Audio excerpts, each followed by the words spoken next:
We have four terrific panelists to talk about the evolution of tools and platforms and their use by the DIY communities. On my immediate right is Angela Gyetvan. Angela is the Vice President of Marketing and Content for Rever, Rever being one of the first video sharing platforms to introduce the notion of splitting ad revenue among creators, syndicators, and the platform itself. She has a substantial history in launching new products and services, and has been named the Guerrilla Marketer of the Year by Brand Week. So we're delighted to have her here. Next to Angela is Mark Davis. Mark has the wonderful title of Social Media Guru at Yahoo. And with all the things going on at Yahoo, I think he'll have a number of topics to give us his guru's views about. Mark was a professor at Berkeley before joining Yahoo. He directed the Garage Cinema Research and co-founded the UC Berkeley Center for New Media in 2005. At Yahoo, he created the Yahoo Research Lab in Berkeley and then moved on to corporate headquarters as I say, the social media guru. Next to Mark is Dean Jansen. Dean is the outreach director of the Participatory Culture Foundation, a very interesting organization that is developing an open source video sharing platform called Miro that many of you have probably heard about, and I will look forward to Dean telling us more about this as an alternative to the commercial platforms that are already in existence and going forward. And then Joi Ito really needs no introduction to this group. I think most everybody knows him as an entrepreneur, a venture capitalist, as chairman of the board of Creative Commons, as well as chairman of Six Apart Japan. We're delighted that Joi is here with us. I want this to be a conversation among the panelists and the audience rather than a series of presentations. So that we're going to raise a few topics and let the panelists go at it, and then we're going to invite the audience to join in. So let me just start by asking Angela. There was a lot of discussion yesterday about sort of the scale, the growth of the DIY phenomenon. And the questions have come up about, well, is all of this basically converging on one or two very large-scale platforms? How are the different existing video sharing platforms positioned? And why don't you start out in telling us a little bit about Rever and how you see its role in this? Why don't you ask me a really small question to start off with? I'm going to apologize in advance. I have a cold, so I have a very sexy voice today. I don't usually sound like this, but I'm going to show. Okay.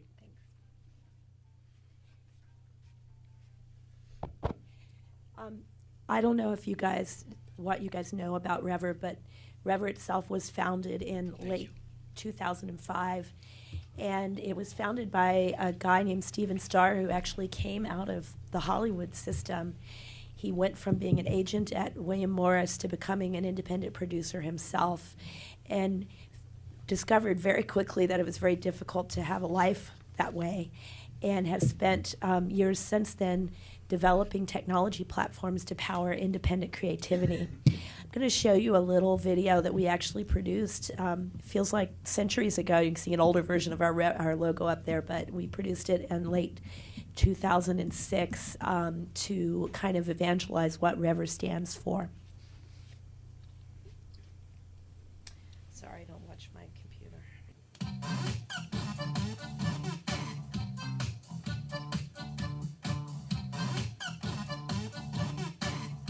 I had a sister twisted.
So, as a cultural archaeologist, what's really interesting about this video to me is that this was the early stages of user-generated creativity.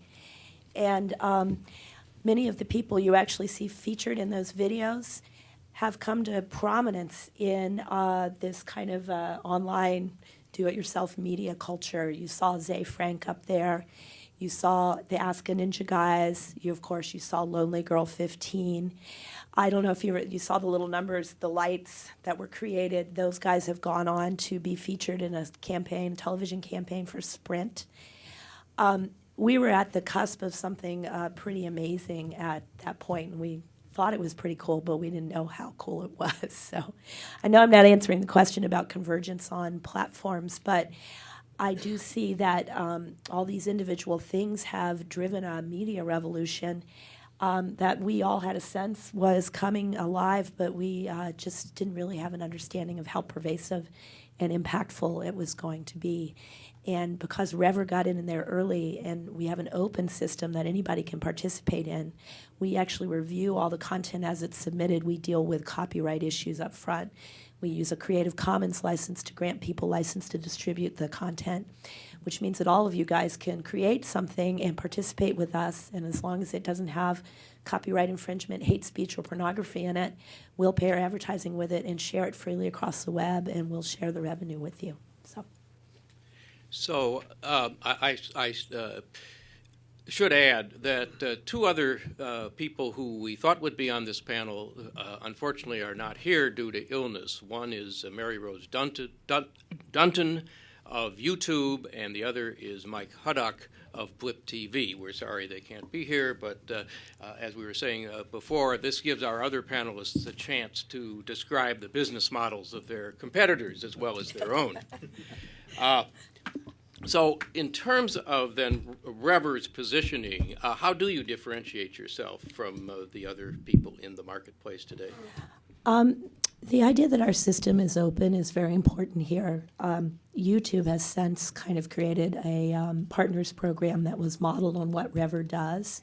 They ripped us off. But the interesting thing about the way that works is that you actually have to qualify to participate. So you have got to have aggregated a certain size audience on YouTube. In order to be part of the program, you basically have to apply. And then secondarily, you have to deal with all the copyright issues. They basically shove them back on you and say, in order to participate, you promise that you won't have any violations, and YouTube doesn't take any responsibility for that. Blip is rather different in that they came out of the gate very much focused on producing web shows right from the start. The thing that can happen on Rever is that you can get some kind of really out in left field viral video submitted that can just go nuts and actually earn the creator a whole lot of money, but then you'll never see that person again because they kind of had a one-off hit. Blip is much more geared to support people who actually are producing shows on a regular basis. And they also don't make the assumption that they're going to monetize the content right from the start. So you as a producer can upload your content, create a show with them, but you can also turn off the advertising if you don't want to have it. That's not the situation with Rever. It's continuously paired with advertising, no matter really and truly what your choice is. We're going to pair it with advertising, damn it, and then share the money with you. So it's kind of how the platforms are differentiated. Thank you. Let me turn to Dean, since you represent really a nonprofit developer that is developing an open source platform. I think from the conversation yesterday, this is of great interest to the audience here, and perhaps you'll describe Miro a bit and tell us again how you're positioning this vis-a-vis the commercial platforms. Sure. I don't know if any of these, can you guys hear me? All right. Maybe not. Okay, is this good? All right. Actually, so I'll just plug in and Sure. I'll show everyone Miro real quick.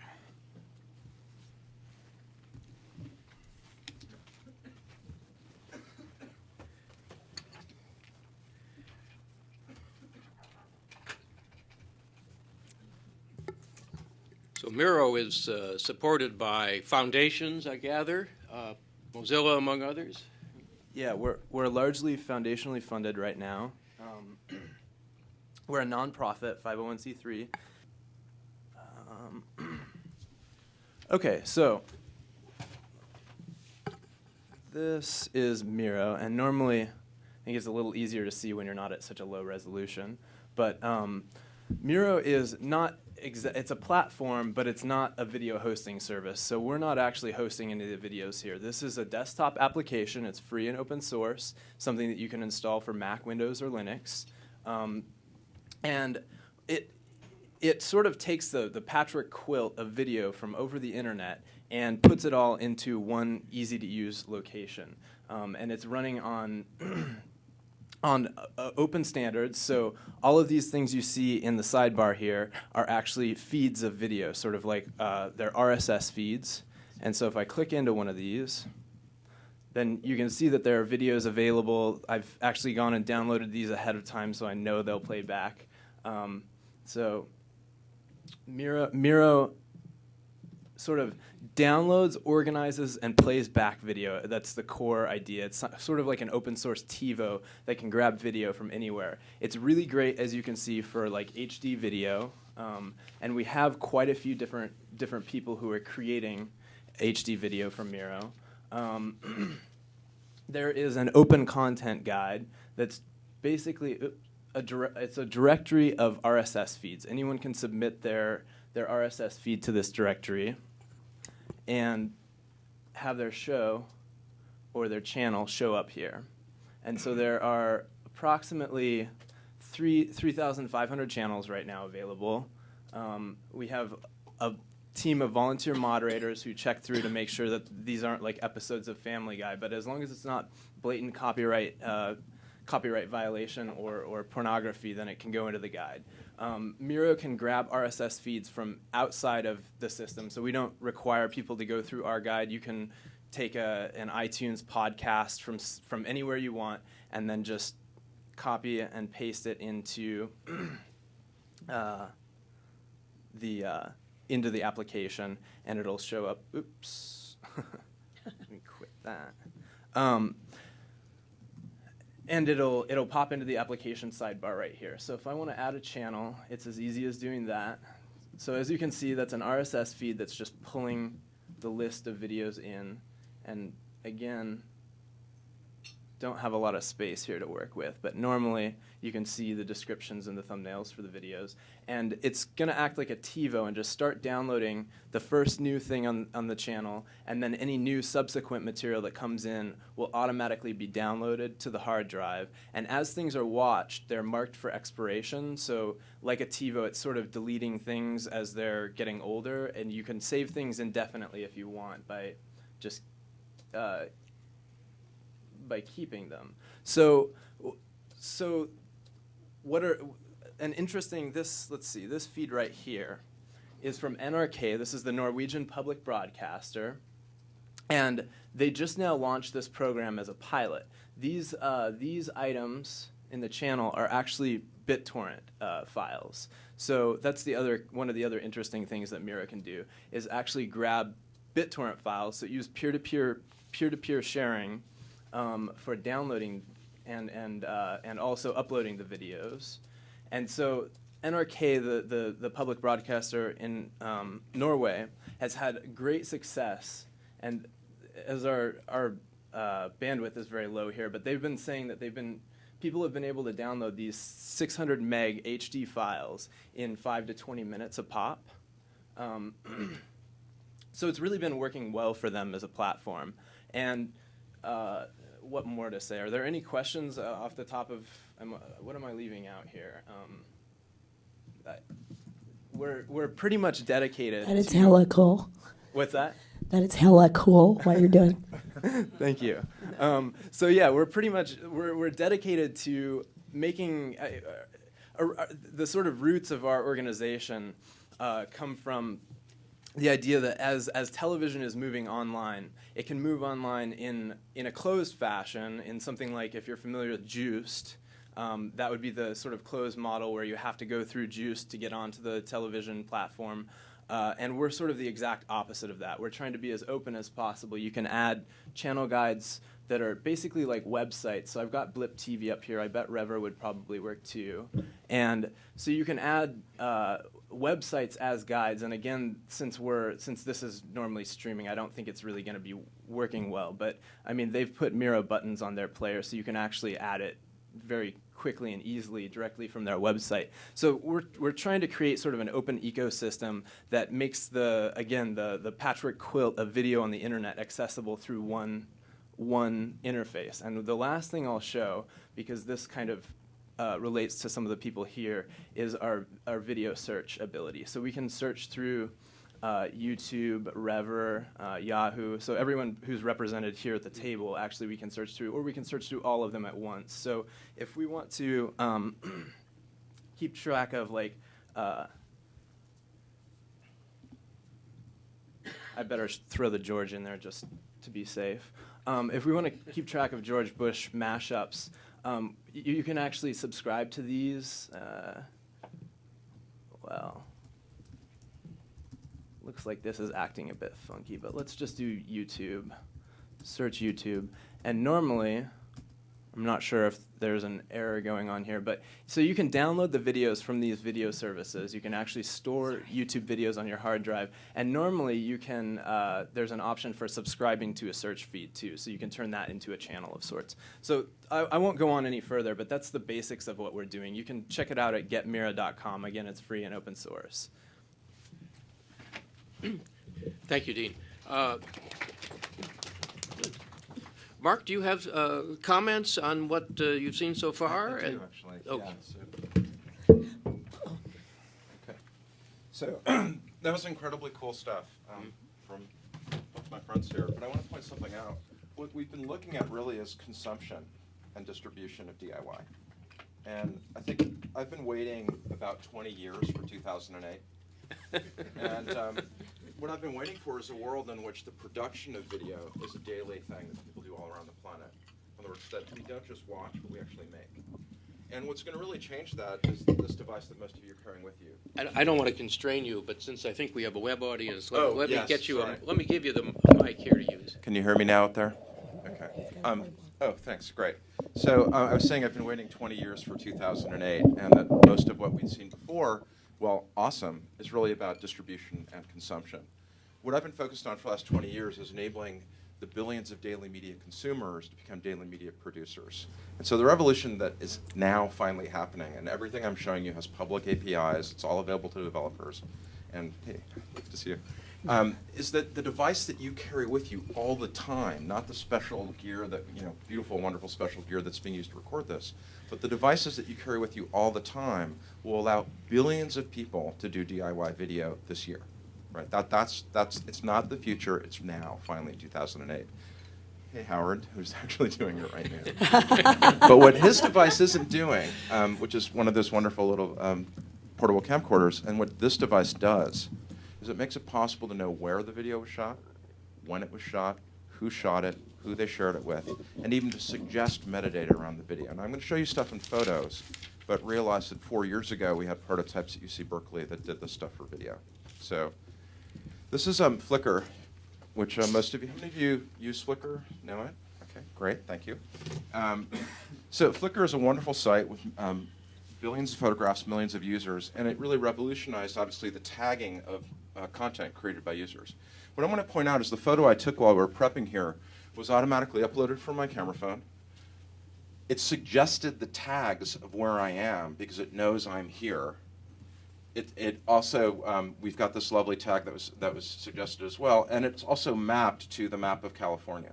So this piece of media which I just made is already on the internet, and the several photos too, if you go to Flickr, are there, automatically tagged with the location, with the time I took them, that I took them, and suggesting the tags that are there. Here's the thing to think about for platforms. Search, how do we find stuff, right? Well, part of how we find stuff is people add descriptions to that. There was the comment yesterday about, oh, couldn't we have archivists for YouTube? The answer is to put platforms in place that capture what happens when you make the media. Where you are, who you are, what time is it, what are you doing, and leverages the collective effort of all the media creators together to make the world knowledgeable about what's happening in it. So for my humanist colleagues, think of it this way. The diegetic space, the space in which stories are made, now becomes accessible to computers. the physical world gets instrumented in a way that when you record it, we capture that information about when and where and who is recording, and the descriptive activity that people make around the planet. Let me show you what I mean. So the Flickr photos I mentioned gets uploaded and tagged, but I'm not alone in doing that. There are literally thousands and thousands of other human beings on the planet recording what they find interesting and we're sharing with other people. So just in this area, there's 63,489 geotagged photos in this part of LA. There are over 50 million geotagged photos on Flickr today. So one of the things we did is we built a little thing called the tag map. I know some of you may have seen this, but I want to make sure that you guys are aware of this. So here's the one for San Francisco. So what I want you to understand is that this is a map of the world made by millions of people together. Right? This is Web 2.0 meets DIY. This was the question yesterday about where's Web 2.0 in this discussion. And the critique I had yesterday about our focus really on an old model of production and distribution, the single creator making the single object distributed to lots of people. This is a collective representation of collective media production and consumption and sharing, and it's completely automated, right? So this is about the web working with and for us to connect us together to represent what is going on the planet and to share it with each other. That's where DIY is headed. It's not about just the 19th century romantic notion of the author making the beautiful work and sharing it. It's about the collective construction of what matters in the world and sharing it with other people in real time. And that's the platforms that are being made now. We launched Yahoo Live a few days ago. That's another piece of the puzzle. Right? We are putting in place the platforms, all with APIs, so that media creators and consumers around the world can map the world. What this does, and again, all available through APIs, this looks at those millions of Flickr photos, figures out what the tags are on the Flickr photos, and for a given piece of space, what the most representative tag is of that piece of space. So if I were shooting video in Alcatraz during the day, and my camcorder, read my camera phone, says, hey, where am I? Not only does it know where I am on the map, but it knows that people call this Alcatraz. And if you play with this, I don't have time to show you now, but if you zoom around, here in the Presidio, beautiful place in the city, there's a little bronze statue of Yoda, the character from Star Wars. It doesn't appear on any map other than this one, because this is the one that people made together. Not that some cartographer created or some company went out and drove trucks around to figure out what's going on. It's what users collectively made to tell you what's worth paying attention to in the world. So the types of stories that we can tell, the types of videos that we can make, the types of engagement we can create, the platforms that we have for doing this are not what you think. Yes, it's great what you guys are doing. I love it. But what I want to make possible is for all of us to tell the story of the world together. And that's really where I see things happening. And the technology is here now today to do that. One last point, not just space but time. Alcatraz is a great place to go to in the day, but of course at night you can't go there. So think again about your camera, knowing enough about where you are, who you are, what time it is, to give the metadata to your device so that it can be searchable on the web. Whereas the Great American Music Hall is a great place to go in San Francisco in the night. There's lots of stuff happening there. So we're building the collective archive of human attention and activity in the world, making that accessible to people around the planet so that DIY can be a daily practice of media sharing at the scale of billions of people. And we're doing that at the point at which your device is making the media and then sharing it with the rest of the planet. Thanks, So that's my critique. Thanks, Mark. I encourage the panelists to respond or continue, and let me start with Joi. Yeah, I'm actually going to try to address the question you asked. So I don't think there is going to be a single platform. I think it's going to be distributed. I think that innovation happens. I mean, Yahoo's great, but I think that innovation happens in startups and on the edge, and not so much in the center. And I think that the part of the infrastructure of the platform, so Yahoo's great. With my Creative Commons hat on for a minute, Yahoo is implementing Creative Commons across all of their infrastructure. Now that kind of thing I think is great for Yahoo to do. There are a bunch of different people doing copyright registries and things like that. And while I agree with a lot of the things that Fred from the EFF were saying yesterday, and just for anybody who wasn't here, he was pushing very hard to fight for fair use rights. Because if the minute you sort of stop fighting, it becomes a norm not to have them, and then they go away. By the way, fair use is very American. It's kind of a parochial way to think. I mean, fair use is also just the right to defend yourself in court. It doesn't, you know, it's a tough thing. And while I agree that we should try to fight for fair use, it's not a very practical thing to lean on. as an individual do-it-yourself video person. You don't want to end up in court if you can get not. So I think that for me, I mean, I'm pushing Creative Commons, but I think having a legal framework that's very easy to understand, that's automated, is a very important part of a distributed network. And so what you want really is that, so first of all, I would say that a lot of people break the law not because they want to, but because they either don't know or it's difficult. So for instance, little things like figuring out whether something is copyrighted or not. Well, if it were easier to figure out, then you might, and if you knew where you could search for all of the stuff that you could use, maybe you wouldn't go and use something that you would get sued for. If all of the freely available content, Yahoo and Google both now allow you to go into a search and search for available by license if you go into advanced search. It's still not the best yet, but it could be better, and a lot of it's on our side because the metadata isn't really standardized yet. But once it's all there and you have a whole body of work that's freely available, you're less likely to have to tap into copyrighted content. And in those cases that you would take the risk, but you would sort of think about fair use, and you'd do that consciously. A lot of stuff you don't need to. And a lot of the work I think that's going on right now that's really important is pretty sort of mundane and technical. It's for instance, we have a project called CC+, which is we've got mock-ups with Flickr and stuff. But right now it's very difficult to figure out how do you attribute this thing. So we're going to make it so that you could either copy-paste some HTML, that's exactly how you would attribute it, or even better, all of the software should just work. So when you take a picture with your camera phone, you should have the Creative Commons license that you want in it. It should have your name in it. It should have your link in it. When you upload it to the web, it should know. When you remix it using iSpot or whatever, it should be added to it. And all of the files should have kind of a genealogy of where all this stuff is. Check for compatibility. If you want to break the law, it should let you break the law, but it should warn you and say, you know, you're now treading into fair use territory. Are you okay? Wikipedia does this to a certain extent.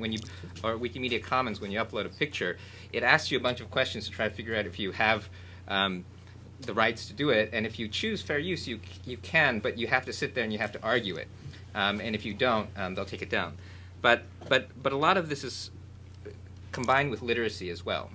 Another thing I would say about literacy, recently we were wrapped up in a court case where Virgin Mobile used a picture from Flickr that was licensed under a Creative Commons license, and they used it in an ad in somewhat derogatory way, right? And so the family sued Virgin, but the weird thing was the photographer sued Creative Commons, even though copyright wasn't even mentioned in the suit. It was a privacy violation, right? And so one of the things that we also have to understand is that when you copy a photograph, or you reuse a photograph or remix a photograph, there's a bunch of other rights other than copyright. So Creative Commons deals with copyright because copyright around the world is generally very similar because we have the Berne Treaty and all that. But things like moral rights, privacy rights, publicity rights. I mean, there's like a photograph of a mountainside, I think it's in Germany or some European country, in an ad.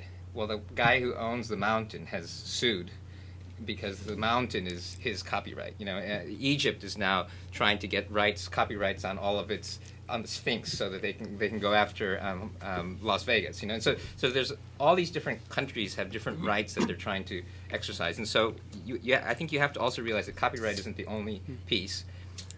And one of the things that we're trying to do is also add more information, although it's very complicated. And finally, just one last thing that's very important is a lot of this is also about norms.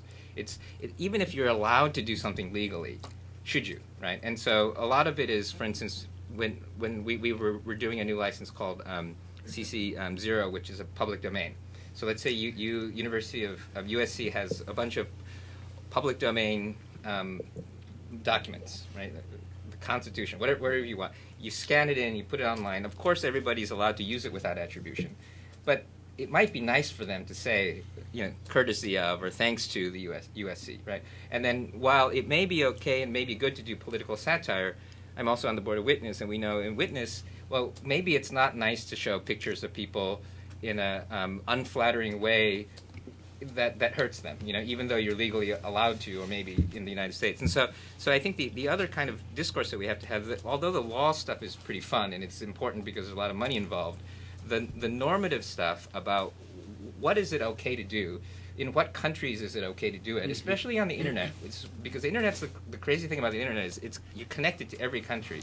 And so while it may be okay in your country, it may not be okay in another country. And so I think that kind of, in addition to building this technology, I think we need to have a conversation about where we're going. And obviously, even in your own country, you have the kids and the adults sort of bumping up against each other. But then I think when you think about it globally, there's a whole other conversation that needs to happen. Go ahead. Yeah. So, Joi, I want to just say that our work with Creative Commons, I view, is incredibly important. And I think, too, what you eloquently articulated is that it's not just an economic or legal question, but it's a social question. And so for these platforms to work, they don't just have to work for corporations, they have to also work for people. And what I mean by that is that there needs to be a space where people can freely contribute, where they can receive social compensation, meaning recognition, acknowledgement, connection to other people, and operate free of the economic sphere. And so what I like about what CC is doing, and I think part of why we're so excited about it, is that range of incentives that inspire people to create and to share and to add value to the ecosystem, which includes everything from just having someone comment on my photo or use it to making money on it. And I think that's the key kind of platform capability, is the range from purely social to sort of purely economic incentives and everything in between. I think that CC has been doing a good job on trying to create that kind of fundamental framework for the internet. So. But on the economic side, how important is the sharing of advertising revenues? And does this suggest a real scale advantage for the Googles and the Yahoos, maybe the Microsoft Yahoos, if that takes place? Well, I mean, clearly internet advertising is a scale game. And it's a scale game for really two reasons. One is that you need the inventory in which to display the ad content, but you also need the data to understand what people want. And the more ways you connect to users, the better you can understand that and provide better advertising. So what I think, though, is that increasingly, for all of the major players, these are going to be infrastructures on top of which other value gets built. And Yahoo has gone out publicly and talked about, we want to create an open ecosystem for the internet for developers, advertisers, publishers, and consumers. And I think that strategy is fundamental, and I think Reverend and others play within this, is create the ecosystem in which these values can be exchanged. So when we talk about platforms and tools, and I think you're getting this from all the panelists, is those platforms and tools exist within social, legal, economic, and other types of infrastructures that support them. So yes, it's scale. Yes, there's a few players that can have that scale, but all of us benefit from leveraging that to make an ecosystem where everyone benefits. Dean? Yeah, I mean, I agree that both with what Joi said, that it's both important and probably inevitable that there will be multiple platforms for people to produce and share video, and we're working towards enabling people to advertise over top of their RSS feeds within Miro, so that if people are wanting to work with partners that are advertising, they can do that. Opening it up as a potential model. It's not something that we think should be required of everyone, obviously, but yeah. Angela? Well, I think the important thing to remember here is that there are many different kinds of people, which means that there are many different kinds of audiences, and people are going to always, sort themselves out and arrange themselves around the products. Listen, we'll spare you. And the kinds of media that they value. So even though scale is important, as Mark mentioned, data is important too. And you've got to be able to kind of pinpoint the audiences where they're gathered. And some of them are going to be worth more than others, just like some forms of media are going to be worth more than others. So it's really important to be able to kind of gather them in little spots and then figure out where the economic model lies with those people. So it's not just about mass, but it's about discerning what's involved in the mass and pinpointing audiences. I think we want to begin bringing the audience into this conversation. So who's got the portable microphone here? But if there are any other comments among the panelists prior to this as to what we've talked about, please feel free. Let's go open. Okay. Yeah, just real quick, just to maybe kick off the audience part of it. I mean, I remember when I started to a video blog in 2004, and there was a nothing for us. And I'm amazed at like sitting here now, and it's barely 2008, and we have all these options, and now we're just arguing over like details to me, and it's really, really great. And the fact that, you know, I would try to explain to someone what a video blogging was, what putting a video on a blog was, and just blank stares. And now it's, people know, it's like old school, so I just want a point of its perspective, you know, it's good. Thank you. We have to pass the microphone. I think we just have the, okay, go ahead, and then over here. And Quick, I agree with what Jay says about, as far as distribution goes, content management systems, places to host website of your videos. But I think the bottleneck is definitely in the production. It's been a complete void in this conference. We haven't talked about editing tools at all, which I think all video bloggers use, and a lot of us steal the software because it's so expensive. So I'd like to, or do you want to? Go for it. All right. Start. Yeah, so the thing I didn't talk to you guys about was the work that we actually did in making web-based editing tools. So in my lab, we created a thing called Remixer, which was done with the San Francisco International Film Festival, to take content from that film festival and make it remixable on the web. We then bought JumpCut, brought them in, and so we, unlike our competitors, we focused very much on the production side as well of media content and DIY. Yeah, all of those tools are still lacking a lot. No question. I mean, I completely agree with you. I mean, one of the key things I think we're lacking from a platform point of view, I think media RSS is a great advance in distribution, but we also need metadata that goes down into the video file so that you can tag parts and distribute those. I mean, my work, you know, in the 90s was really on annotation languages for video sharing, retrieval, and remixing. And while I'm thrilled about that we can post video on the web in 2008, what we still are missing is the ability to describe what's inside video, share those descriptions, and have that work uniformly across the web. And that will aid production because you'll be able to reuse components from other elements, including rights management along with it, and aid discovery. So there's a lot of work to be done. I think the big difference now is at least editing tools are no longer expensive. They're free. That's important, right? That anyone can get access to video editing. And you know, that was not really true in the past in the same way. And they're available on the web. They're free in a sense, right? I mean, they come with a proprietary operating system, generally speaking, and the truly free tools are not there yet. I think that's probably part of what you're getting at, right? Yeah, I mean, I teach people how to video blog, and they have to have Windows XP and Windows Movie Maker, and there are only certain options that they can do with it, and they have to export it in proprietary formats. It's not at the point where it's an easy thing to produce it. Right, and I think that, I mean, my suggestion, I think I was talking with Ryan, who's in the crowd right now, last night. She's also a video blogger.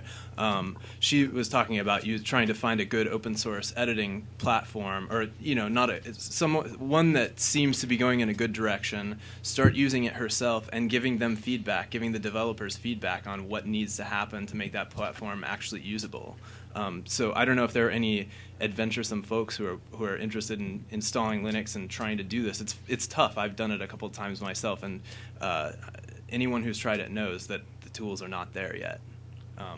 But if you do give it a shot, get in touch with the developers. They're not. It depends on the project how the culture is that surrounds the software. But some of these people definitely are looking for feedback. Question over here. Thank you. A lot of the anxiety that we've heard about DIY video concerns regulation, and we have teachers who want to instruct you and artists. Can you talk a little bit louder? Artists who want to give you aesthetic education, and propagandists who want to teach you how to become an expert at telling your story. And we have also the concern about copyright and intellectual property and the kind of deals that are done about that. So what I'd like to ask is about what's happening a little bit behind the scenes. We've mentioned just now this pinpointing of audiences. So the aggregation of data and the surveillance and individualization of advertising pitches and potentially other forms of surveillance. So I'd like a comment on how this relates to video practice and the kind of automated system of tagging and surveillance that you suggested as being the future. Mark, do you want to? Yeah, so this is a subject very important to me personally. I had the good fortune to be at the Media Lab when Steve Mann was there. And for those of you who know Steve, he's been wearing a video camera on his head since the early 90s. I actually did a little documentary about that, got him to take off his camera and see what his life was like. But the point is that Steve talks about surveillance, right? And this is surveillance from below. And part of why I've been working for 20 years on these technologies is to give individuals and all of us basically power hopefully equivalent to those that states and corporations have. And so we are, every day, you're recorded at least 15 times on average by government and corporate entities in your life. The reason I think it's so important to build these technologies that automate the collective intelligence of the world is to make it accessible to individuals. So in other words, there really is a power struggle between what government and corporations can do in terms of how they observe human behavior on the planet. And I'm, as an individual, trying to make that the balance of power shift, right? So that we are able to connect to each other, to have collective action, and to do that on a global scale. The challenge, which you're probably going to say, is yes, but that then opens up that availability to others to gain access to the data. But realize that we're all flying blind now, right? Governments know a lot more about what we do than we know about what we do.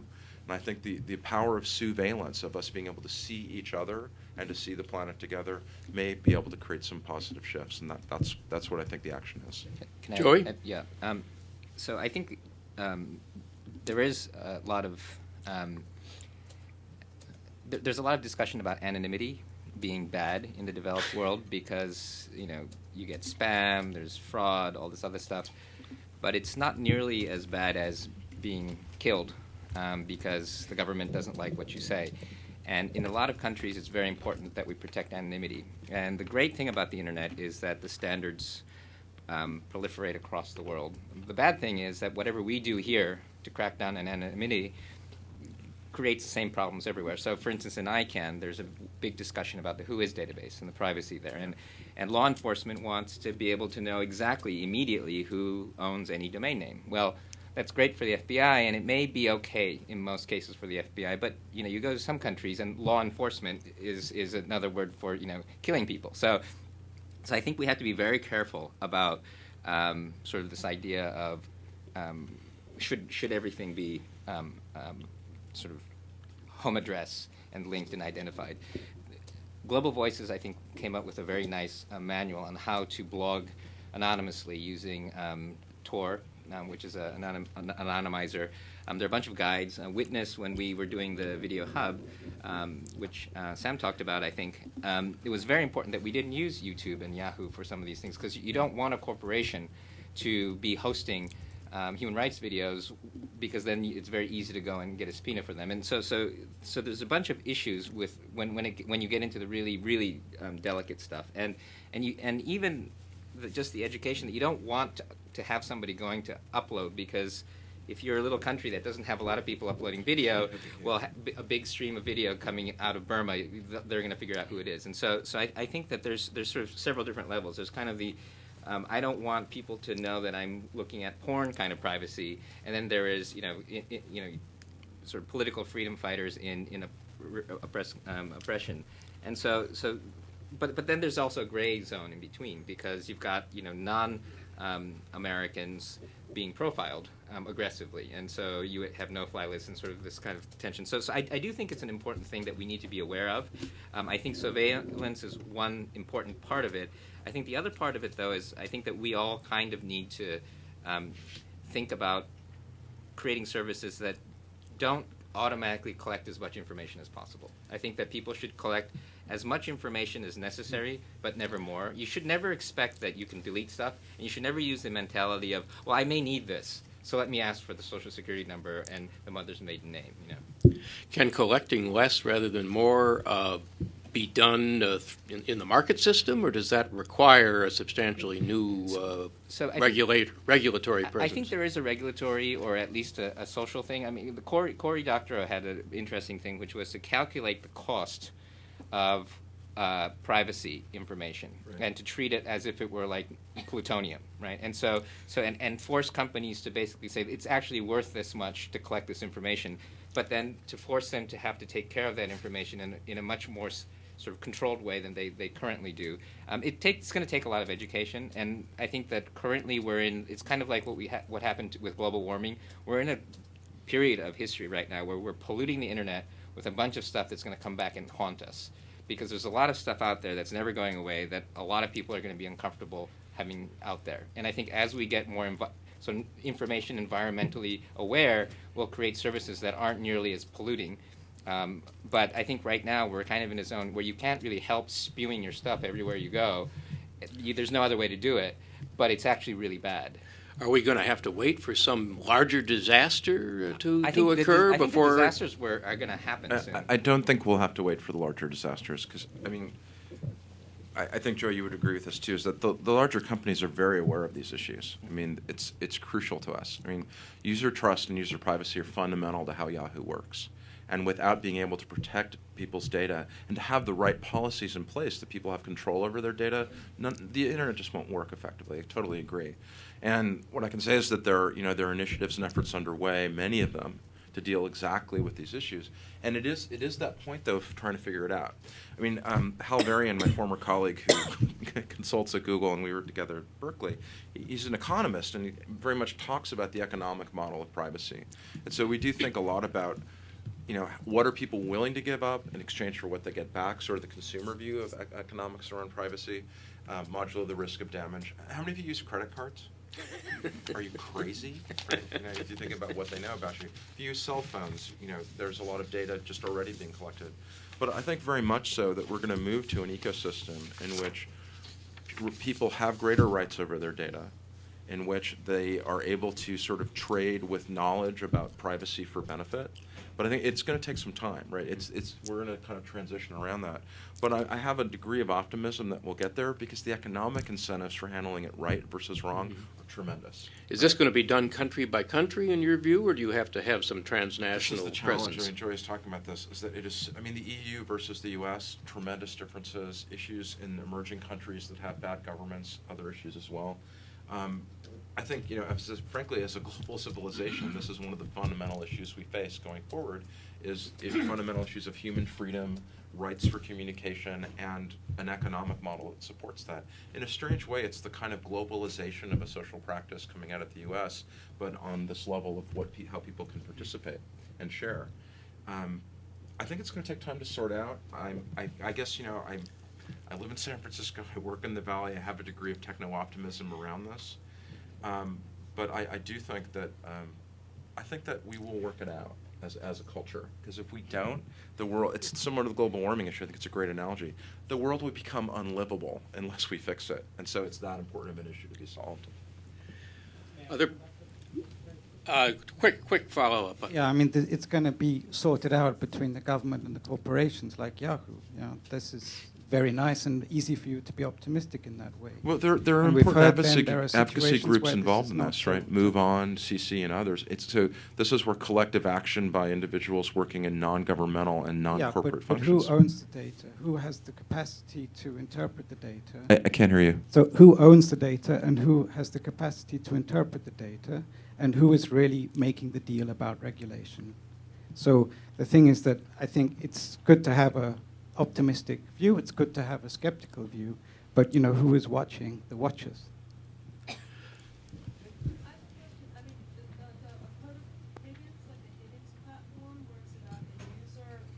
Will you start again? Hi, I'm Beth Coleman from MIT. Something like Higgins, is that a helpful platform? Have people looked at that in terms of what John Clippinger and other people are doing? Can you describe that very briefly? For interoperability, to control your information on the internet. So instead of the companies or owning your information, you decide how much you want to divulge to each space you go to. And groups like Microsoft and a couple of other companies are already using that in terms of sharing information amongst companies. Did you have a comment on that? No. Well, I think we're dealing with infrastructures and some of the non-economic issues involved. But do you have a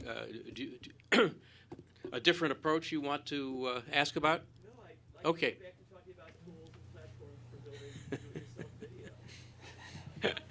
I have a really.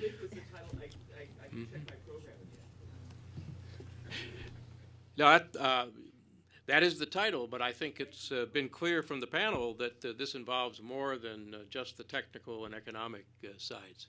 Yes?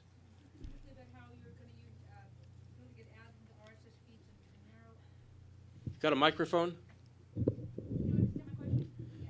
Yeah, the question was, how are we planning on enabling ads over RSS feeds? I believe at this point we're implementing some sort of, I don't know if it's, I think we're working with some, there are no real existing like standards for ads over RSS, so I think we're going to have to start with something that's non-standard and just enabling people to serve ads that way if they want to. So it's going to be something that we're not handling. We're not going to be putting ads over people's stuff. It will be, if you're creating an RSS feed, if you're the person who's created this thing, you can put ads into it. It's, I guess maybe a loose analogy would be like a web page where you're aggregating stuff and you have ads on the sidebar. It's sort of the same idea, that whoever's creating that web page or that RSS feed can then put ads on top of it.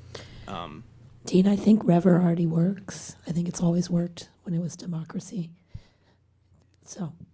Yeah, and of course there are some systems that have the advertisements baked into the video, like the way that Rever works, and some. It's not not technically baked in. It's just it's in the RSS feed. It makes a call for an ad. So it's already being implemented, I guess. Does that answer your question? All right. So I've used all of your tools, by the way, and wanted to thank you for creating them. I spent about 6 months, 18 months ago, testing them all out, figuring out who was fastest, who was most reliable, who had the best quality, who could stream in what types of environments. I won't tell you who I still use now, but I still use 2 of you. So what I wanted to say was something actually related to what? Tell us. I still use Blip TV. That's the one I use the most often now, because they've been number one, really easy to go into Second Life with. That was huge for me, was being able to go to QuickTime Movie. So I also really love .sub technology, and that's something I've really been promoting heavily. .sub.com, because it allows for automatic subtitling into languages, and it's done open source so that anyone can hop in and do the translations. What I wanted to ask you is actually something related to, you're talking about who's watching the watchers, surveillance and surveillance, and how that relates to video blogging. Well, here in Los Angeles, it's very closely tied, because as video bloggers, if we have the right to go out, videotape anything, and put it on the web, well, LAPD is doing the same, right? But LAPD is not letting us see those videos. LAPD is the only force moving in Los Angeles right now to get public wireless on the streets. Just so, I mean, in the city Wi-Fi movement, if you go and figure out like who's actually doing the motivation, LAPD is the only one putting in money, because they're the ones who have motivation to put wireless on the streets. But they're not necessarily giving us access yet. And so that's a real concern here in Los Angeles. Well, the video bloggers are almost seeing themselves as protectors of the streets. There's also this other side where we're constantly being watched. We don't get to see it. We have no access to that. We can't like hack in and get that footage and mix it with our own video blogs.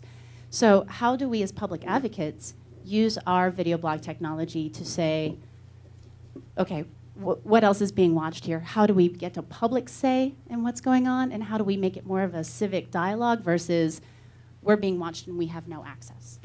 You know, I think it's a really great question, and I think to the gentleman who was asking why are we getting off track, I think this kind of brings it together. The issue of how DIY video tools and platforms are going to work in the world is not just a technical issue; it's a socio-technical issue. And as and bringing the social and technical questions together, and I think it's part of what we talked about, there is an enormously important role to be played in terms of advocacy, activism, public policy in the design of what these platforms are going to be and the types of access that people are going to have. And so to think of them as purely questions of APIs or technical issues misses the boat on what's at stake here. And what's at stake here are these basic issues like you're talking about, is who is able to tell the story, who's able to see that story being told, how's it being shared. And so I think in a way you're pointing out there's a pressing need, really, for people to organize and be involved in the design of these infrastructures, and to design them in a way that support freedom rather than limit it. So I strongly agree with you. Question up here. Go ahead. Yeah, so I just wanted to build on this conversation, which is, I mean, I feel like a lot of these conversations Can't hear you, Mimi. about surveillance and privacy, they're really about trying to get other people to fix the problem, other people in power, and I feel like that is definitely part of the equation. We need to fight back for these rights that really are controlled at the level of governmentality or technology design.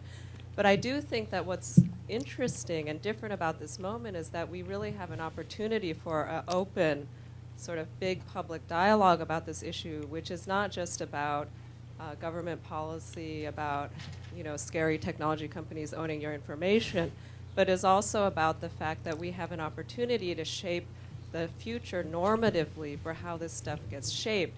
And in fact, that, if you can have a social movement, a set of normative sort of cultural buy-ins about what is appropriate and inappropriate in this space, that is going to drive the definition of the future of how these kinds of videos are used. So I would really encourage all of you bloggers and video bloggers and everyone else out there to really actively participate in these issues online. Mimi, Thank that's... you. Go ahead. Thank you. That leads into something that I was hoping would come up. I think it has to do with putting the viewers and the creators in control of the video that they make, the tools that they use to watch the video, the platforms that they're publishing on. And it's something that I think a lot of the folks here have done a good job at. Rever allows people to download videos, which is a big step up, I think, from the way that like YouTube does it. I actually had an interesting conversation with someone from Vimeo, which is another video sharing service, saying, "Hey, can you put a link to the video itself, the Flash video, instead of the Flash player inside of your RSS feed, so that it's actually compatible with Miro?" And the person who I talked to's reply was, "No, that would allow deep linking and downloading." And my immediate response was, yes, that's why I use the internet, so I can deep link and download. I mean, it's crazy to think that that's sort of like saying, yeah, you can come to the front door, we'll show you around, and we'll even let you look at some of the stuff we have here. Like, so whenever you're a creator or someone who's watching things, keep in mind the what you're being given and the power that you have with the tool. Yeah. Dean, it's interesting you bring that up because our ability to let people download videos has kept us out of deals with major media companies. They rejected us right from the start for precisely that reason. Francois? I wanted to go back to Mark's show and tell with his wireless camera at the beginning of the panel and invite you to comment on the place of wireless platforms and wireless networks within this. Is it just capture pictures, upload them, and then everything else gets done on laptops? Or is there a place for wireless carriers to play a role in this? That's a great question. Yeah, so the U.S. is like a third world country in wireless. We just have to understand that. And Gibson's great comment about the future sort of happening differently around the planet. If you go to other countries, you can see what wireless might be like here in a few years. And some of them actually are developing countries, which is interesting. Our infrastructure in the U.S. for wireless is not very good. And so what I mean to say is that there's 2.7 billion phones in the world right now. There'll be 4 billion in 2010. There's about 1 billion, laptops roughly. So when we're talking about DIY on global scale, this not only is production and consumption, this becomes the device that people use for accessing this kind of content increasingly.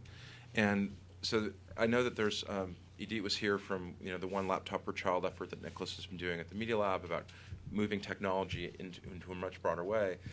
I think really these are going to be the default device that people use around the world. So given that, yes, wireless plays an enormous role because that becomes basic access that people have to the rest of the world, right? That becomes the fundamental thing. And so economic forces are driving the costs down. It is the case that most people on the planet will have cell phones. And that ability to be a platform for production and consumption is where I think the action is. That's why yesterday I was being a bit grumpy about this, right? Is because I look at DIY and I look at DIY video, and I think the focus on the current state of where things are at in the U.S. in terms of web-based services on laptops is really a small portion of what will prove to be where the real action is in mobile for the rest of the world. Comment is that we're not giving enough volume. People are upset about proprietary Is it being picked up okay? They're going to be really upset about software. Well, I mean, is there any open source exploration that you mentioned? well, one of the things that we've been doing, actually, we just launched Yahoo Go 3.0 at CES, and it's an open widget platform. So it basically, the developing software for phones is a nightmare. You have to understand, if you're a web developer, you're really lucky. If you have to build stuff for phones, it's many different operating systems, different carriers, different handsets, different languages. There are literally billions of combinations. It's very difficult to even distribute software and even distribute content today on the mobile platform. But what we've been doing is creating an infrastructure where developers can come in and write software on top of the infrastructure that we've built. We've opened it up to third-party developers. Because again, what I think is fundamental in what's going on now is building those platforms so that you can leverage the distributed innovation and creativity of the world. This was talked about yesterday by Yochai Benkler, this notion of kind of a distributed and open innovation. That concept is really informing a lot of what major players are doing in the industry now, and eventually carriers, I think, will get there as well. Well, that's the question about carriers, because we very much are in a closed proprietary world here in the United States. What's going to make the carriers get it? Well, I mean, already you're seeing things, Verizon is now allowing you to open up to have any sort of device on your platform. There's a couple of forces, I could go on for hours, I'll try to keep this brief. There are a couple of forces that are sort of driving this. One is that the economics of the wireless industry are undergoing change right now. The growth of mobile advertising is highly disruptive in a good way, right? Because it changes the basic business models of how wireless works. I think it will look more like the web's business model in that way. And so carriers are trying to figure out how to exist in this very disruptive and changing place. Again, that's a great opportunity for us, right? Because what had been a closed proprietary ecosystem controlled by a few companies starts to become an open infrastructure that we can all participate in. And that, I think that those market pressures are driving us in that direction. Angela, do you have comments in terms of the relationships with Verizon and what they're going to, what that's going to look like? I'm almost afraid to talk because I can't get it out. But we won't. Rever has been in a relationship with Verizon for more than a year now, but we have got to transcode video for them, push it up through a separate platform. We have to curate video for them because they have all these very onerous requirements regarding what can be broadcast. It's frankly right now a pain in the butt, but it's useful for us because we know this is the future. We're not in a position right now where we can enable mobile ingress because it's still very expensive as a startup company. There's nobody who's created a platform where it's economically feasible. So even a company like YouTube that's enabling, and they're spending a lot of bucks to make that happen. So we can see it coming, but like Mark said, as far as the U.S. is concerned, we're a third world when it comes to mobile platforms, and nobody's kind of put the pieces together in a way to make it simple to get there. It's easier in other parts of the world than it is in the U.S. right now. Joey, what does it look like outside the U.S.? How much are we moving toward open wireless? Well, open. I think there are a bunch of different layers. So carriers are more advanced, but they're not necessarily more open outside the United States. That's true. I visited actually an interesting mobile device operating system company in China, which I think is going to roll out across China.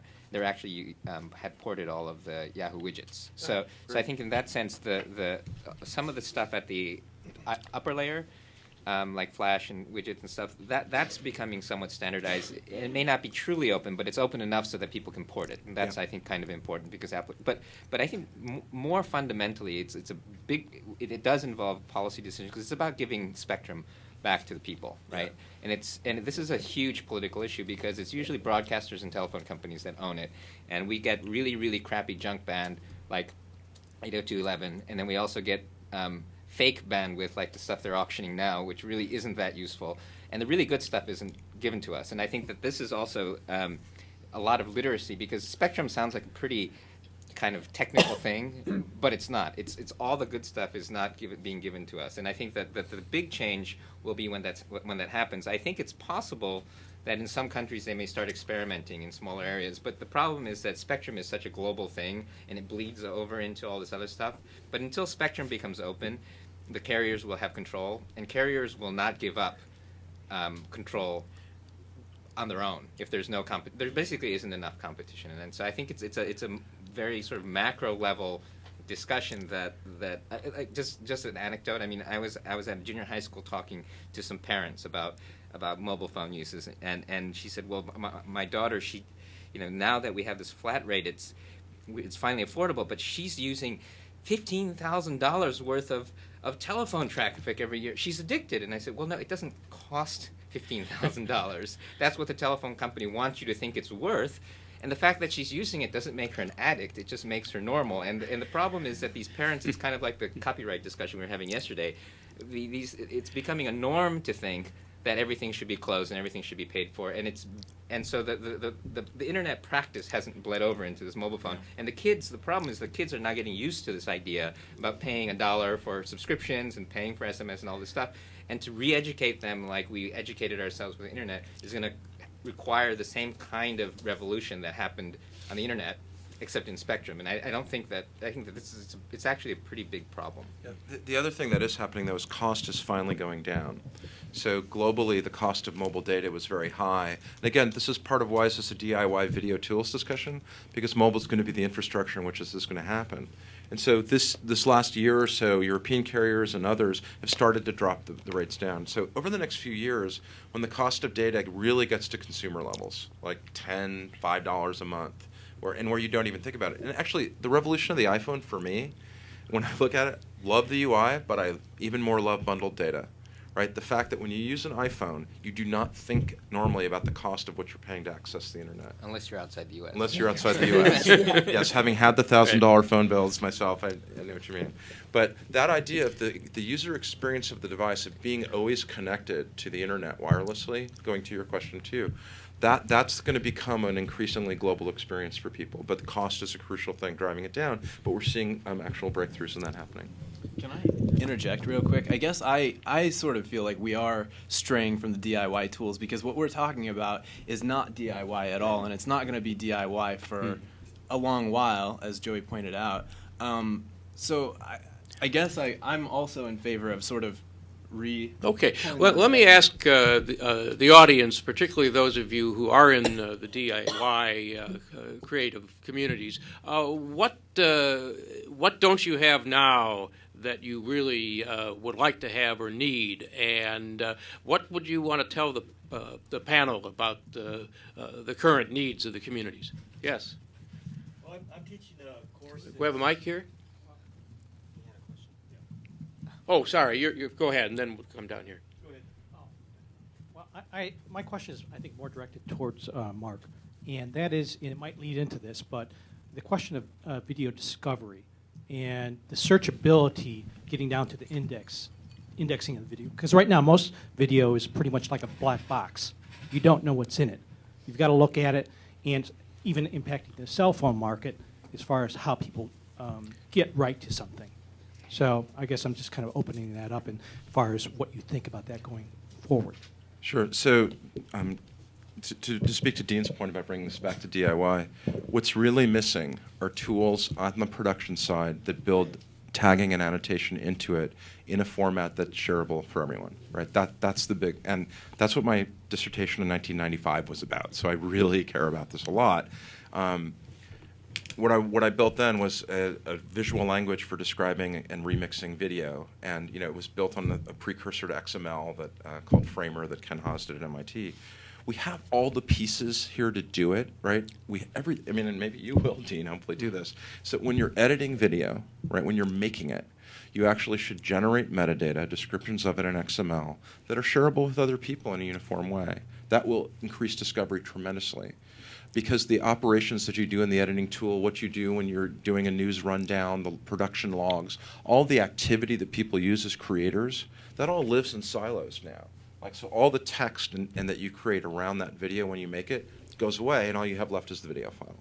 So a fundamental key platform, which is still missing for us, is that the process of pre-production and production, that all of that knowledge gets pushed along with the content as you go down to the level of the layers and the objects in the video. So that's a big missing opportunity, frankly, for the community. Is that an entrepreneurial opportunity? I think it still is, frankly. Yeah, very much so. The other part is what I mentioned is that now at least we can instrument the capture process, so that's going to help a lot in discoverability. In other words, you're going to be able to know this video was shot in this place. It was shot at that time and by those people. And so that automation of the production context along with the video will aid discovery significantly. But those are the two missing things. Yes. I was going to say the desire for monetization and a commercial solution is going to drive this as well, because that's the kind of stuff that drives contextual advertising too. And so, we're doing a lot of work in that area to make it clean and clear and try to figure out how we can get the connection from production to actually hosting and serving. Comment down front, then over here, and in the back. So my question is a DIY question, and that is like on the iPod and certain cell phones, you can get some very high quality resolution video playback from commercial films and TV programs and so forth. So the question I have is a user-generated video. It seems very difficult to port high-quality images directly to cell phones. I mean, if you download off of a website like Rever or something, then there's some possibility there. But what I'm asking is there technology that exists now that, let's say, an individual user could optimize the quality of some very local and very narrowly distributed material on the cell phone that would be of very high quality? Because when I try to download things from the web onto the cell phone, it doesn't compare to what I see. And maybe it's just some ignorance on my part. I'm not totally sure. Do you have an iPhone, or what kind of phone are you talking about, just out of curiosity? I have a N95 like Mark does. Nokia. Okay. Well, maybe you can address Sure. this. Okay. This is actually an N73. I can't find my N95 right now. If anyone's seen it, let me know. So there's a number of issues, right? So the bandwidth of the networks is not very great at this point, so the data is being compressed down. But the N95 actually shoots, quite high quality video, and Nokia's already said they're going to do HD quality camera phones in 2 to 3 years. But the video you shoot on the N95, you're saying that that's the issue, that you feel like you can't shoot high quality video from your phone, or what you're seeing on the phone is not high quality? What I can download onto my phone is not very high quality. Yeah, so that's mostly because of the bandwidth of the networks, and people are compressing the videos down. So if you were to go over Bluetooth or USB, put a higher quality video on your phone, you would get that type of high quality experience. So that's really the case of the infrastructure that most people are using, is forcing the quality down. And that's why you're seeing it. The device actually can play back quite high quality video. Hi, Edith from the Worldwide Workshop. My question is to Mark. I was at the MIT Media Lab before, and of course your thesis is ancient but so relevant right now. Thanks, Edith. So you talk a lot about capturing data and consuming, sharing through a cell phone. But I think you also know that in order to really construct things that are creative, that are innovative, to program, to annotate, to really do this stuff with videos, and even more than that, with interactive videos or interactive games or interactive simulations that use video data, you really need to have a laptop. So I think that there is a lot you can do with cell phone, and I think that's a really important area of innovation. But I think we shouldn't eliminate the need for low-cost computers. I don't think it's just about OLPC. I think there are a lot of other people now in the game, which is really great. The movement is working, and maybe we'll have a tipping point. So maybe you can comment about the things that you can see coming 5 years from now. Imagine there are 5 million low-cost laptops in the hands of children and youth and parents and educators in the developing world, and we want them to join this participation community of practice. What tools will you give them? Okay. It's a lovely question. I think there's two things to think about in the DIY video context for this. So the first is the difference between live versus stored. And I think that came up before. is that when we're thinking about DIY video, most of what we've seen today and yesterday has been about video that's been recorded, edited, and then redistributed. So I think where cell phones are going to have a tremendous impact, we're seeing this with startups like Kite is doing stuff in this space, and Quick and others, is the ability to turn a camera on and show the world what's happening right now live. This has enormous human rights issues as well. So that's going in both ways, positive and negative, right? So I think as a platform globally for DIY video, the difference between the cell phone and laptop is that the ability to live stream around the planet is already here today, right? We have that capability. That's going to increasingly be the case, and that's going to be a different type of DIY video than what we see now with the shoot, edit, distribute model that we have. So I think that's point one. The other point is that, yeah, I'm a fan of one laptop per child. I think it's great. And I think that making laptops available are crucial. If we can get the scale, it's going to make a big difference. What I think it opens up too, and I think Joi spoke to this earlier, are new models of collaborative production, right? And I think that's what becomes, what? And new tools that support people to make things together. And we see this in the emerging world too, in the way in which the social structure of a village or of people working together have different forms of, just the individual producer being able to do things for everyone else, but people actually working together. So I think the interesting opportunities are ways to, when you have sort of sparse technical resources, right? The way cell phones are used now in India, for example, where people make money out of making them available to other people. Right? Not everyone has one yet. I think similarly the DIY video tools, and there are others here who can comment I think even better on this, being made available to collaborative and collective contributions will become important. And I think the laptops that are going out to the world now will have that capability. The ability of them to network together in the mesh networking technology and the one laptop per child is an example of that. So in sum, moving towards the model of collective resources and platforms rather than individual, I think is the other big opportunity. What commercial companies are interested in that those applications? No one. Anybody? No one is doing really a large-scale collaboration that I know Mark is very interested in, of millions of people collaborating through this low cost. Nobody's really thinking about tools for the next billion kids. We are. You are? Yes. Yes. Okay, good. If you can talk about it. I'm showing you early examples of how we're making platforms for billions of people to collaborate together. Yeah. The part on Kids Indeed, I know that you're thinking a lot about that. I think the opportunity for large-scale collective collaboration in the DIY video space is really where the action's going to be, as I said before. And I think especially enabling kids to do that is, what does it mean to participate in a global culture? These will be fundamental tools for people to do it. Who got a mic back there? Hi, thank you. So I really appreciate the provocation to the audience to tell you what we want. And so I read an interview recently with Jimmy Wales where he was talking about why Wikipedia is a fundamentally a textual project, and why the type of peer production that Wikipedia does really doesn't fit with video or even with photography so well. And he gave me the example of this man in Mali, in this really rural area, who had written this series of articles, and he would handwrite these articles, and then he would walk 2 days and bring them to someone in a city, and then someone would type them up, and they'd end up on Wikipedia. And he asked someone to go take a picture of this guy, and they went and took the picture, but the picture was horribly out of focus. It was a bad picture. It was too far away, and there's no way to go into that photo and fix it and edit it. And so you can't quite peer produce at the level that you can peer produce text.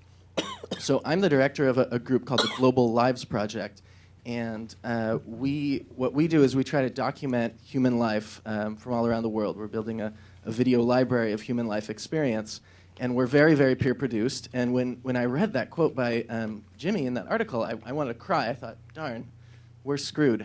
Like if video can never be peer produced at the level that Wikipedia can peer produce text, where am I going to get with this project? Am I going to be stuck like flying around the world with all of these hard disks everywhere I go, and FedExing hard disks from here to there? Is it going to be like this forever? And so I guess my provocation would be to the audience and to the people who are making tools, especially on the peer production front, think about making something where you could really, really, really build something on the level of Wikipedia with collaborators all over the world, people who don't know each other, who have never met each other, and who are working in multiple different languages so that they can edit and have completely trackable changes, can do a la .sub with all the subtitling.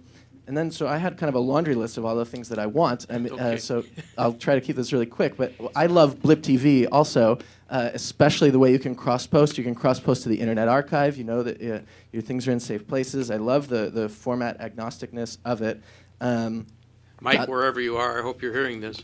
Yeah, I've told him many times.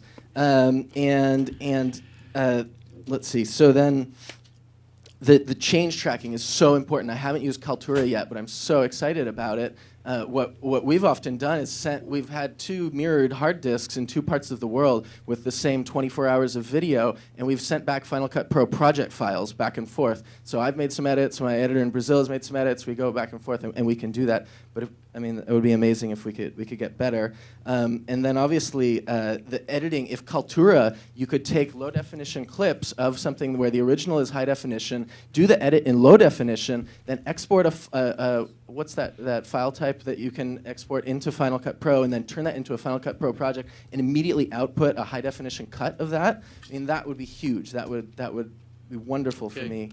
And then again, the video annotating, the tagging, making chapters within videos, then even better, commenting on the different sections of the video, and then video OCR. I mean, those are things that would be really wonderful for my types of projects. Thank you.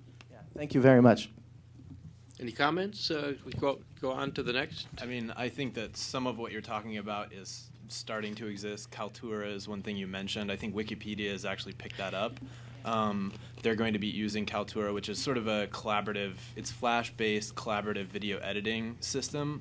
That I think they're going to build in sort of tracking tools, like so that you can see the steps of edits that people have done and see what everyone's doing, sort of like you do with Wikipedia text. And what Mark mentioned with the metadata and being able to slice down into a video file and grab a piece of it, that's the key that's missing here. That will make everything that you're talking about far more.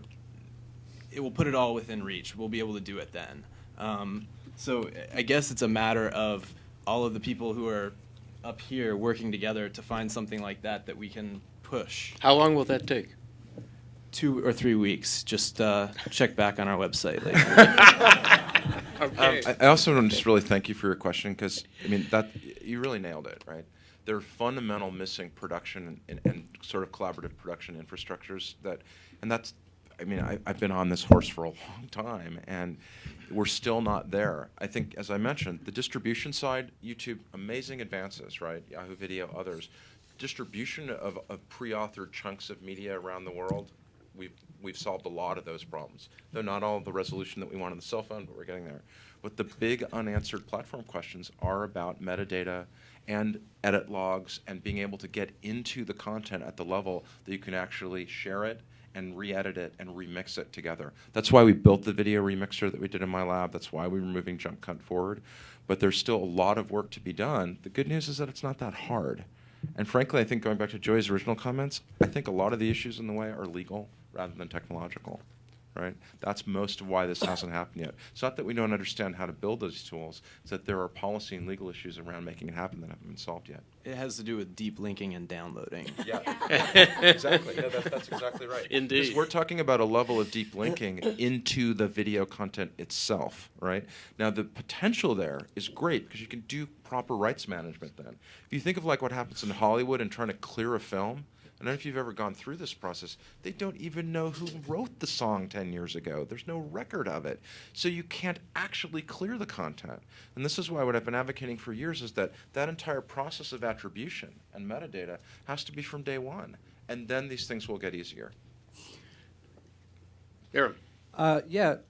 Earlier on, at the beginning of the panel, a few of you mentioned the geotagging functionalities of your various sites and services. But the conversation has really not gotten into that very much. To me, excuse me, that's still an application that's waiting to happen. Some of the technology is there, but the capture devices don't really integrate too well with the services. And moreover, it doesn't seem like, excuse me, people have really figured out what it means to integrate physical space with the cultural archive. Can you guys talk about your vision of that and what you're doing to move towards that vision? Go ahead. You're more. Okay. I mean, you're the one with the. All right. The direct link to it. Sure. So there's a lot of interesting opportunities here, and I'm putting my humanist hat on for a minute. So we think about what's it mean to tell a story. And a story, is basically, think of it as a sampling and reordering of the human experience, right? And what's being possible now is that when we're capturing those samples, we can attach metadata that really grounds it back in where that experience occurred. So that means a couple things can happen. One, discoverability suddenly changes because we know where the pieces of the video were made, who made them, when they were made, and where they were made. It also means that the consumption can change. So there's a prototype we also built called Zurfer, Z-U-R-F-E-R. And so on my N73, it shows me the photos taken around me on my phone, right? So I have an ability to explore the DIY content production around me in physical space. I think you're going to see a lot of that moving forward. And there's been great experimentation over the last 15 or 20 years in narratives that work in physical space, in games that work in physical space. If Scott Fisher's here, who's done great work on augmented reality. So there's been a lot of experimentation about how to merge the sort of diegetic space of video with the lived experience in the physical world. Where I think the big opportunities are going to be are ways that you use video to facilitate getting things done in the world, right? So we focused a lot on sort of interactive narrative and stories in physical space, but I think the utility of video to help me solve problems in the world. So here's an example. One of my favorite products at Yahoo is Answers, right? So 100 million people freely collaborating together to answer questions about the world. It's kind of obvious that if you had a phone that had video sharing connected to that kind of thing, our lives would be very different. Like I'd be able to use video as a kind of way to say, what is that thing that I'm looking at, and have people answer. And have a way for people to record messages to each other and leave them in physical space. So this is where, again, thinking of DIY, moving away from video as a content creator makes a story, puts it on the web, and people watch it, to where video lives in the world, there for us, and is accessible to help us, both stored and in real time. So I think that's where things are heading. And it goes back to this question of, I've talked about movies as a mother tongue, right? I want people to be able to speak video the way we use text. I mean, the comment before, we're still far from that, but we can build the tools and the platforms that allow video to be a daily many-to-many form of communication.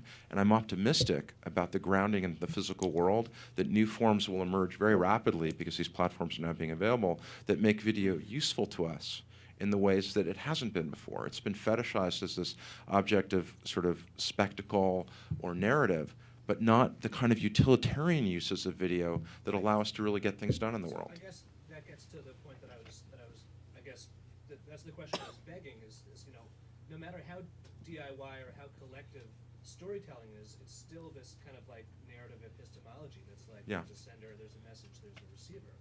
And I really love what you're saying, and I hope that, I can't wait to see the tools that you guys are building that actually allow us to integrate these different spheres of experience. Well, at least in photographs, you can write everything I showed you, and all the tools I mentioned have APIs that developers can build to today. So to jump in, I mean, a big part of it also is having open standards. I mean, the reason we can copy and paste text so easily and manipulate it so readily is because we're all speaking sort of the same language. We're all speaking ASCII. And with text, it's really simple, right? Video is a lot more complex, but we have to get to that point with video to really be able to harness the things that you guys are talking about in an open, democratic way. Hi. Question, Beck? Yeah, so my question is, again, from the point of view of a creator who cares about visual quality. And, when I look at YouTube and it's this little crappy looking picture, what I'm wondering is, first of all, what are the platforms that have the best quality in terms of resolution of video? And maybe there are people in the audience, I know some of you guys are speaking for specific companies, so I'm wondering, are there other platforms we haven't talked about that have really the best quality? And also in terms of going to sort of full screen quality, how far away are we from that? I can tackle that. I don't know if you were here at the start, but I did like a 4-minute demo of something called Miro, which is it's a video player and aggregator. So that video is HD. It's the sky's the limit as far as quality goes, and it's free and open source software that anyone can download. It works for multiple platforms. So I think as far as how is it available right now? Can people use it? Yes. If you're a distributor, the people at the Norwegian broadcasters, I didn't know this, were actually using Amazon S3 to serve their video. Amazon S3. Everybody know what that is? It's a service through Amazon where you can actually host data. So you could host pieces of a website or video, and they actually enable BitTorrent through their service. So that's how those people were distributing those large HD files with BitTorrent, which is peer-to-peer, so that the majority of the cost of distributing it is borne on the people who are actually watching it. So yes, I think it does exist. It's not, we're trying to, at Miro, we're really trying to push for mass adoption. That's when we have, when everyone knows what Miro is and uses it, that's when we're really there, but the technology exists. Joey? Yeah. Just one thing, though, generally speaking about standards, is that democracy tends to lean towards crappy. So, but for instance, Ethernet wasn't the best protocol. It was just the most widely available and the easiest for everybody to do. And if all you're doing is uploading HD, very few people are going to be able to see it. And there are protocols like DivX, for instance, which is actually very, very good, but it's proprietary. And so one of the things I think Archive.org does a pretty good job of converting it to all these different formats and retaining some of the high quality stuff, but making it available in other formats. But I think one of the things you really need to think about when you do these trade-offs is how widely do you want it to go? What bandwidth do these people have? What kind of computer they have? But the other thing is, I think we really need to sit down and think about whether we're going to support proprietary standards, because a lot of people do spend a lot of money making really, and that's at the various levels. It's the player, the codec, all the way down to the people who are saying the net neutrality debate is all about that. It's quality of service. Well, you want clean video, the internet's not going to deliver that for you. You really want some dedicated pipes for this stuff, and so. I realize it's very frustrating to have crappy video, but it's kind of the cost of keeping it open, and we need to make it better quality without throwing away our freedom, which often happens, and that's the red herring. That's the thing that everybody says, well, that's why we need to control all this stuff, because people aren't happy with the YouTube crappy video. And in fact, the flash video can be better if you have better bandwidth. And so that's the other kind of thing, is that a lot of the reason why YouTube is crappy is because the original stuff is crappy. And it's actually not necessarily just the fact that it's flash video. It's not the best, but it can be much better by just doing things like better bandwidth and better original. Yeah, I agree. There are two pieces of the distribution and production chain that are changing a lot recently. It's like the cost of HD camcorders has dropped radically, so at least the generation part is getting cheaper. As I mentioned, the major camera phone makers are going to have HD in the next few years. So the production side, at least you'll have decent quality. Optics is another question. At least in the developed world, HD sets are really becoming. I think it's the fastest adopted one of the fastest adopted new technologies in history, right? So you go to Costco, you buy your set. It's the mid part, right? It's the part from the camera to the screen that is so narrow, and that's the challenge. Is that going to change? It's a very expensive thing to change. That's the issue. I think, Joy, you may be able to talk more about that. But, yeah, it will eventually. But in a way, bandwidth is the hardest part of the system to fix, I think. Is that storage, Moore's Law, God bless them, and processing, and all of those capabilities in displays and in capture, they've all really moved, radically forward. Well, one thing, it gets back to your point about a lot of so live streaming makes sense, but not live streaming doesn't make sense. If you look at all of the video that's transferred on the internet today, it's being transferred at a faster rate than you watch it. Yeah. So actually there's no reason why we shouldn't be downloading everything. There is no reason it should be streamed other than protection, right? And so when we get to download and when we get to peer-to-peer, then we really don't have as much of the bandwidth limits. Right. There is some architectural stuff that happens, like in Japan right now, there's a lot of peer-to-peer that's being promoted, but what happens then is that the local guys start getting a lot of bandwidth cloggage, and they're starting to cut off the thing. So there's like caching. There's some smart things you can do to make peer-to-peer smarter. But if we embrace peer-to-peer instead of fear it, and we embrace download instead of trying to control it with streaming, the quality will go up, except for the live stuff. Yeah, this reiterates the point that the main challenges are not technological but legal, right? Okay. Yes. Yeah, I wondered whether anybody can comment on the role of 3D in the DIY. I mean, having worked in Second Life and tried to integrate stuff that we actually went out and shot specifically for our site in Second Life, and it was pretty crude how it all kind of came together, but it sort of works. And I'm curious if anybody there can talk a little bit about the role of 3D. 3D. We're here. Did people see the Machinima screening yesterday? It was breathtaking, right? I mean, our jaws hit the floor. It was gorgeous. It was amazing. So, I mean, there's a crossover point 10 years in the future when, the machines generate stuff that looks like this, right? 10, 20 years from now. So 3D, ultimately, when we think about the future of video as a medium for people around the planet and where it's headed, we will hit that point, and most of us hopefully will be alive then, where you're going to have the capability, to actually generate very, very high quality 3D animations. So, but that's not for us today. We're headed there. But I think what we've seen in the Machinima work and others is that that's yet another form of people that tell stories and to share content is the use of 3D technology. What's been really interesting is how 3D and 2D have interacted in sort of high-end production in terms of compositing and rotoscoping and those technologies. And I think that there's interesting opportunities too, and we're seeing this increasingly, for the tools to give people the ability to take video assets, pull them apart, reconstruct them, and to do mashups and remixes on the level of the parts themselves. So I think that increasingly the capabilities that you get for very high-end post-production are also starting to come down to DIY editors, and that's another role that 3D has, is being a frame in which video lives so that you can actually re-edit it. So that's the other, when you're thinking like the other cool startup idea maybe that comes out of this, is taking the technologies that you've got for doing very intense post-production and making it really cheap. Apple's obviously moved in that way, Adobe has as others. So that's sort of video meets 3D. The other part is then 3D first. And I mean, it's incredibly inspiring to see the types of things that people do when they use game technology to tell stories. And one could argue is that aside from the products that exist, there may be other types of storytelling and DIY mechanisms that use 3D better than they have today. I think there were some questions in the back.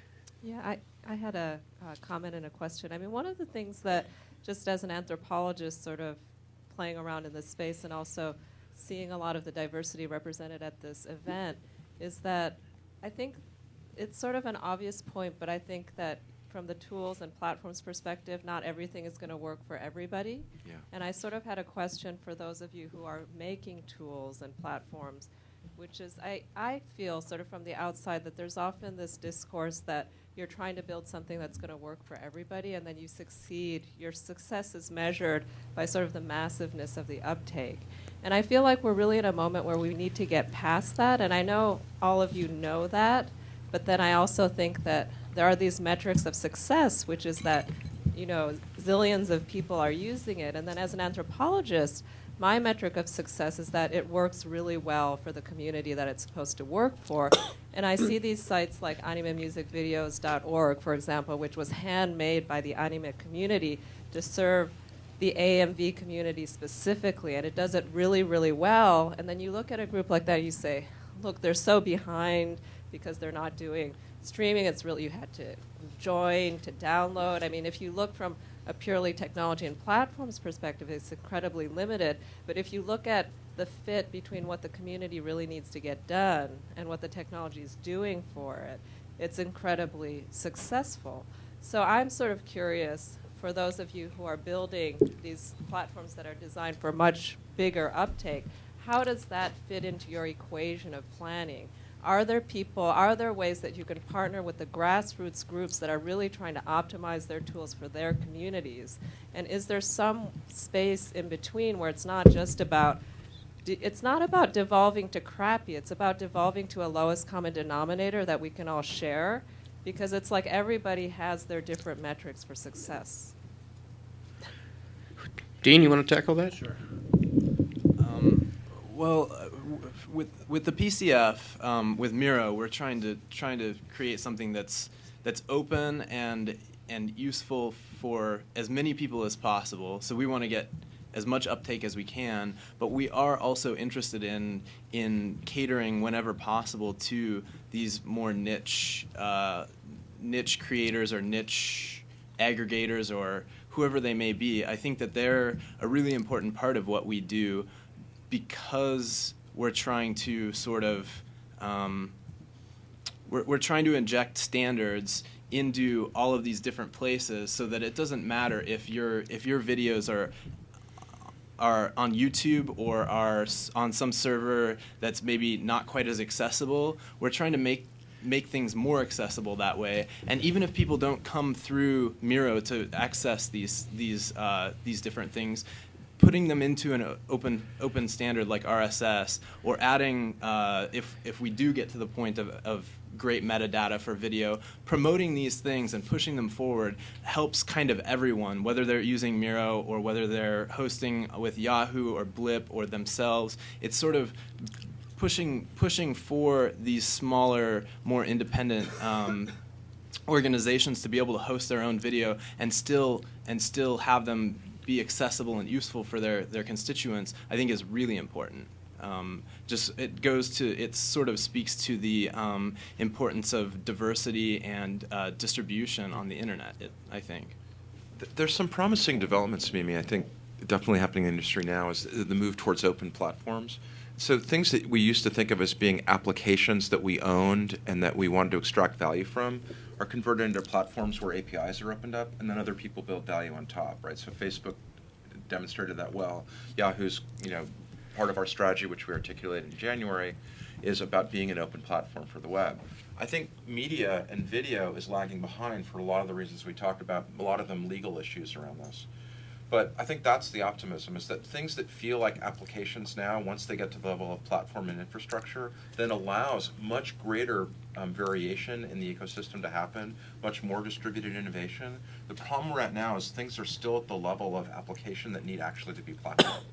And that's part of why it's so difficult. We're missing the fundamental parts to really allow lots of these things to flourish. And that's sort of the challenge in the next few years. And maybe Mozilla and Firefox are a helpful analogy here, in that it used to be you would surf to a website and see you need Internet Explorer version X to see this, whereas because 10% of the people using the internet, or maybe it's 20 now, I'm not sure, are surfing with an open source browser that supports open standards, that 10% audience is pressuring everyone else to create websites and things that are viewable with the open standards, so that it doesn't matter which browser you're using when you visit a website. Well, like what we did with OpenID is another example, right? So you used to have only proprietary logins that were used for authentication for identity on the web, and Yahoo's really embraced OpenID and what we're doing with CC as well. So there are companies that really believe in open platforms and want to make it happen. It's just kind of in the history of the video on the internet, it's still very early days, right? We're still at the early days of this. I think we have time for a couple more questions. Did I see some hands in the back? Okay, yes, down front. This may also appear to be something obvious at the very heart of this conference, but I also feel the term DIY is sort of problematic in some ways. I know that when I've written about this stuff as a graduate student, it's been always a problematic term because I'm talking about the technologies that enable this to happen and the corporations that provide these technologies, as opposed to necessarily like an individual movement, which I think is maybe the misconception that a lot of people have, or else the term has been associated with in the past, especially with like the punk rock movement in the 80s and things like that. So I'm wondering how much you see this movement as a movement of individuals or as a movement of corporations and individuals interacting together, I guess. I mean, we're a tiny nonprofit of 12 individuals who are competing with a lot of big corporations. Apple with iTunes and Juice, the people who made Skype are making that. I mean, I'm not sure if that really addresses your question.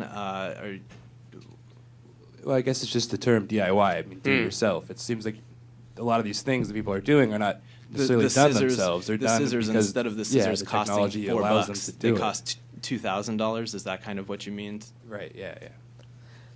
But I very much think it's an interaction, because the tool costs have dropped so dramatically So people like our kids think nothing about picking one of these things up and producing media on a daily basis.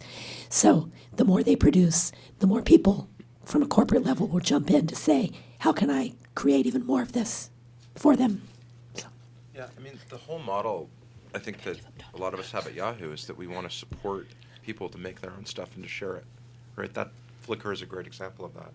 And so that's where I think things are really headed, is that the old model of the internet used to be that there was a small number of people that paid a lot of money to make a few things that everyone watched. And now we're in a place where lots and lots of people can make things that a few people watch. There can be niche audiences, or they can grow in a large way. That's where things are. Joy? Yeah, so I mean, maybe, I don't know, the other angle of what you're saying is should be do it ourselves rather than yourself. But I think it's not just cost, it's about being open, because the internet used to be, before the internet, networks were things that telephone companies made, and it was illegal to connect your own thing. And so even as you make it open, it becomes cheaper. So I mean, like, I hate that consumer electronics companies like Sony don't have stereo audio out, even though you get a digital camera. I mean, it's not a price thing. It's cheap, but it's crappy because they don't want you to do it yourself. And so a lot of it is just a technical barrier because they still want to be able to sell expensive stuff to the studios, right? So I think part of it is just freeing it up, and then it causes competition and it increases volume. So the costs sometimes come later after the political stuff. I think the other point about openness, going back to Joy, your point about CC, about Creative Commons, and I've really talked about this for a long time.